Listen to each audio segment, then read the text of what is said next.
message is this, is that you can't accept or reject an offer that you don't get.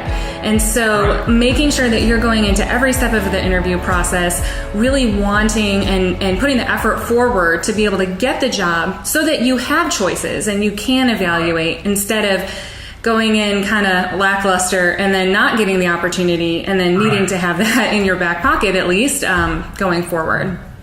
Yeah, and that's so true. And I can tell you, I could probably think of dozens of examples right now of doctors who ended up interviewing at multiple places, whether it was their idea or we encouraged them. They interviewed multiple places, and they ended up taking the position at maybe the least likely place that they thought that they would end up at, or at least one they weren't anticipating. And so absolutely, the worst thing you can do is hone your interviewing skills, learn the strengths of their offer, take it back to the other offer, the other opportunity, use it to get that one better. But you never know. You might be surprised. The one you're just doing to kind of check out could actually end up being your best option. So keeping your options open is a good idea.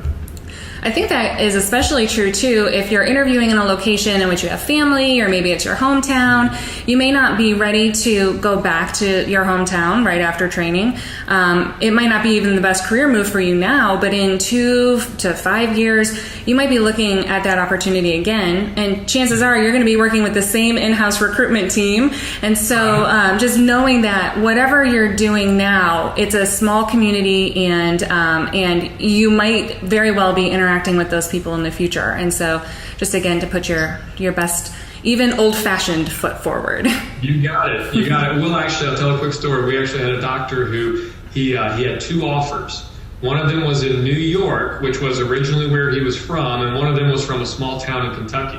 And he was a surgeon, and in the New York opportunity, he was going to get paid about $250,000 a year, no loan forgiveness, no relocation reimbursement, although it was a small move. No signing bonus. So it was kind of stripped down. Plus, the cost of living is really high there. The offer in a small town in Kentucky was $400,000, $250,000 of loan forgiveness over 3 years, a $50,000 signing bonus. It was a highly lucrative 3-year deal.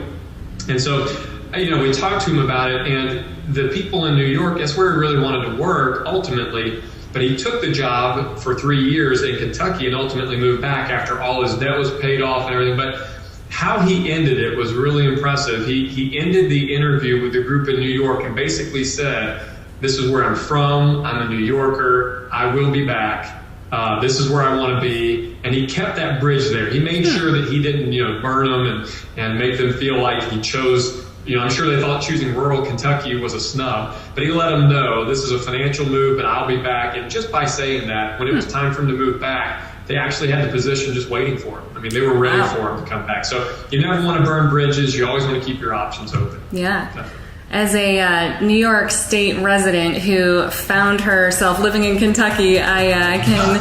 I didn't plan that. Yeah, that's great. It wasn't me.